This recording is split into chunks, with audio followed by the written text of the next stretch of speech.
All right.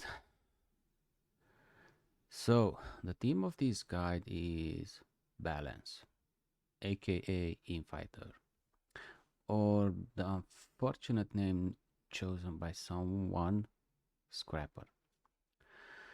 I think it's not far fetched to say Infighter is the definition of balance. She's not the best at anything. She's not the worst either, though. She has a good defense, damage, and mobility.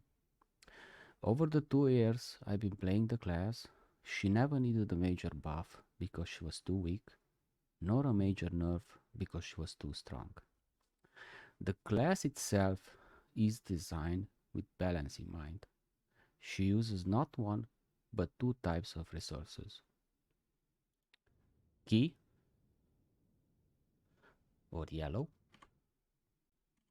and the green or shock. Her skills also mirror her resources. Yellow skills use key and generate shock. Green skills or shock skills use shock and generate key.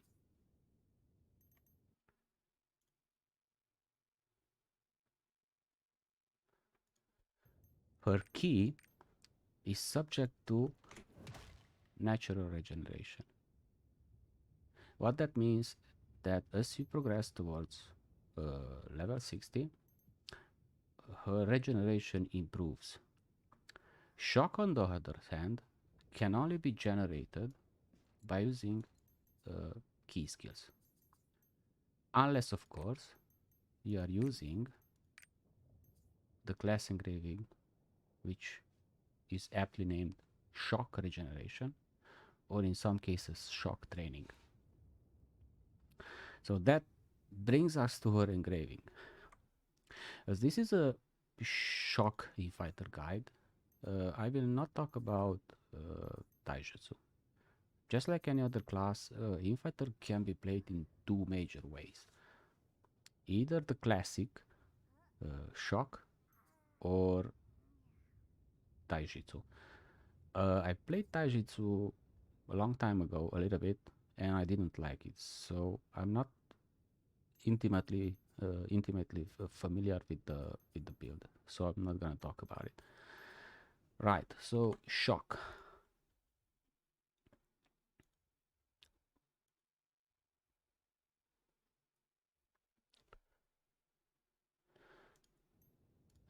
Infighter and the eternal battle between crit and spec.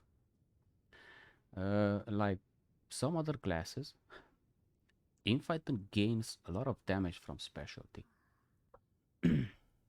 So there is always a battle between wanting more damage, but at the same time wanting to crit.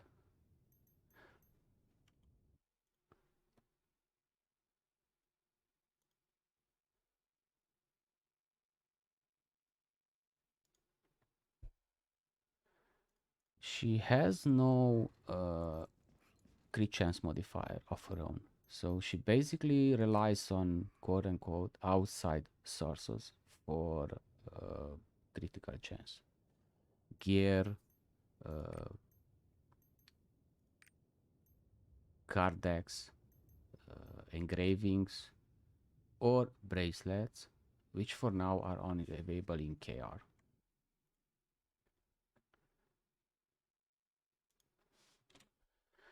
I will talk about her stats from the perspective of the gear I'm wearing right now. Though the principle is pretty simple. So if you understand it, you can adapt your uh, stats based on what gear you have available at a given point. Right. So not that long ago, some new engravings were added to the game. Uh, some of them provide crit chance. The one we are interested in is Adrenaline. This is basically the engraving that sits at the heart of the build. Right, so let's get a basic build going on. Engravings. shock, of course. We want spirit, right? Because we need to be able to position, reposition, uh, dodge, and essentially get those back attacks in, which is extremely important. Right, then we're gonna use, of course, adrenaline. We need grudge, and we have a basic build. That's ambulance.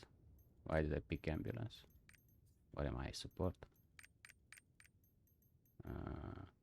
Where's my... There you go. Much better. Right, so with this, we already have 35% crit chance. 15% is coming from adrenaline, and 20% is coming from the Deadland Legion set. So that's 35%. What we need is another around 30% for a good or a pretty decent or consistent crit. Right, so let's fix those, fix that crit chance. We're gonna go with, now if you go with the neck and one earring, that would be about 800. You could go one neck and two rings, sorry. That would be about 900. Let's go with 800. And everything else goes to, let's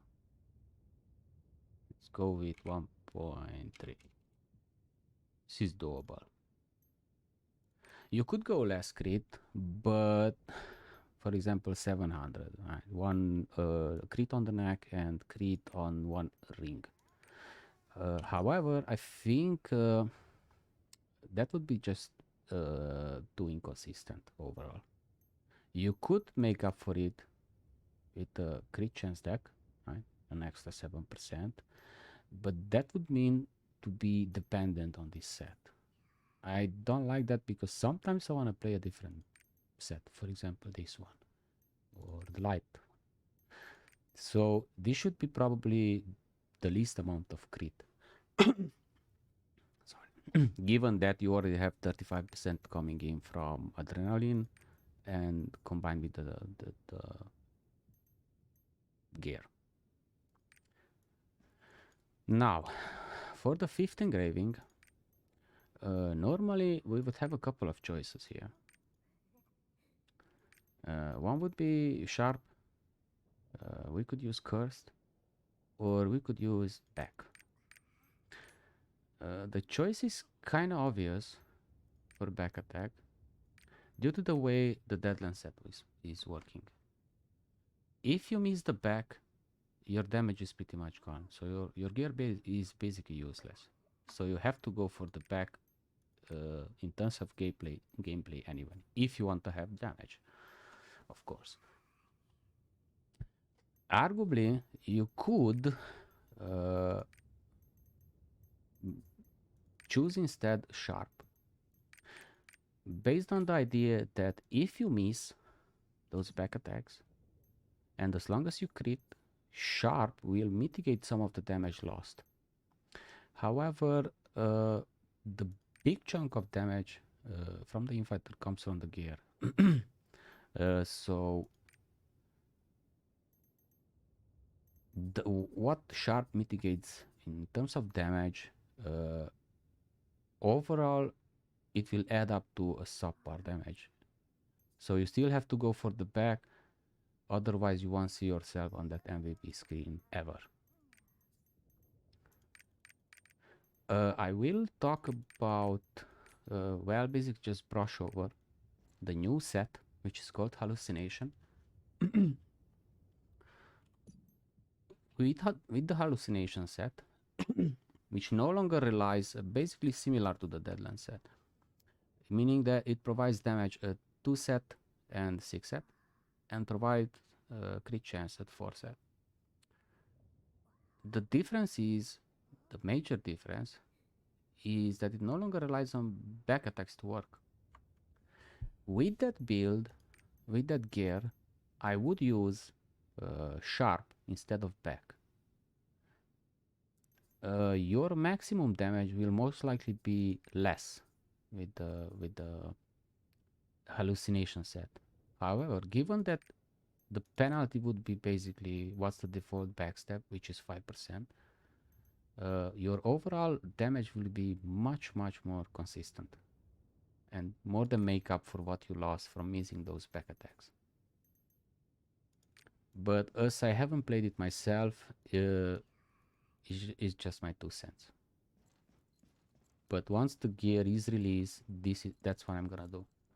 I will replace backstab with sharp and switch over from Deadland to the hallucination set, just to see how it performs.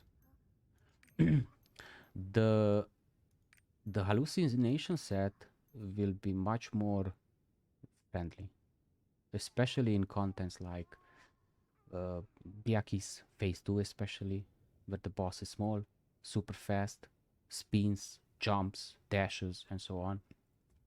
The clown, where finding the back of the boss can be quite a challenge.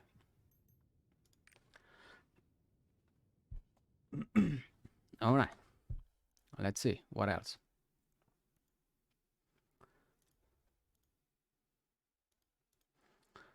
Well, it kind of sums it up, I believe, because there isn't that much to talk about when it comes to Infighter. Let's brush over her skills a bit. Let's have this one going and replace this one.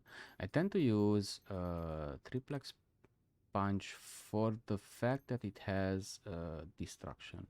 It can be helpful when dealing with the turtle, for example, which has a shell. But other than that, you will probably use this.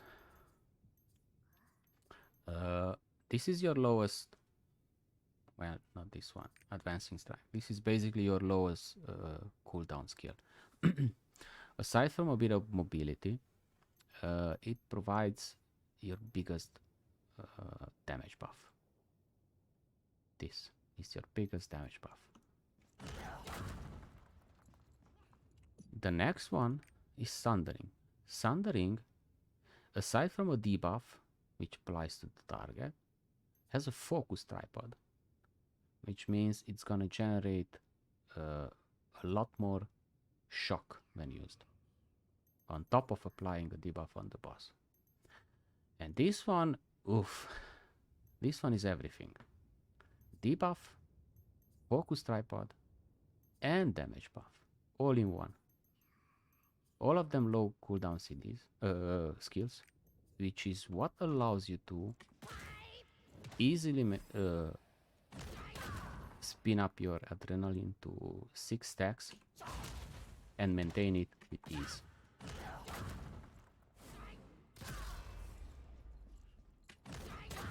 Basically, you can keep up adrenaline with just one skill. Don't even have to use the other ones.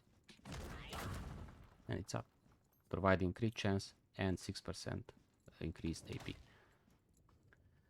Your damage skills are what you see here: Beast of Destruction, True Art, Supernova, and the Big Oomph Death Sentence. Sweeping Strike is your counter, though it's a really low cooldown skill and it's pretty awesome. When you start playing Infighter, you will most likely use 4 yellow and 4 green, especially when you don't have the class Engraving shock regeneration to help you manage your resources. This is one of the good choices. You can replace either Fist of Destruction, which will lock you down, and sometimes you don't want that, or instead of True Art Eruption. you can alternate based on your preference. But usually you will run something like this. This will allow you, even without shock, to manage your resources properly.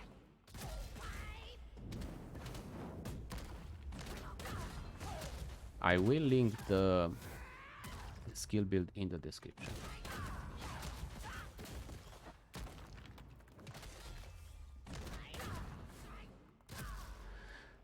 Now, let's see. Generally, what you want to alternate between. Let me get my skill back. You want to alternate between yellow and green. An example would be something like debuff, buff, damage. Debuff, buff, and counter damage. Damage, buff, damage. Debuff, buff, debuff. And you alternate until you just run out of skills. This is what you should aim for. But obviously it's situational, based on content. Sometimes you can go over more than one rotation, sometimes only half the rotation, but kind of this is how it works. Debuff, buff, damage. Debuff. You can do a full rotation, especially with Fist of Destruction. Fist of Destruction returns some of the shock consumed. So you can do something like debuff, buff, damage. As you can see, it returns some of the with each punch it returns some of the shock. So you could do this. By the time it finishes, this is back up, this is back up, and this way you can go over a full rotation. Obviously the dynamic of your rotation is gonna be affected by your class engraving, if it's level 1, 2 or 3, how many yellow skills do you use, how your focus tripods look like on Sundering and Wild Tiger. I believe that's kind of it. I don't think I forgot anything important. If I did, I will just put them in the description. I hope you enjoyed it. If you have any questions, just throw them into the description and I will try to answer whenever I can. Thanks for watching.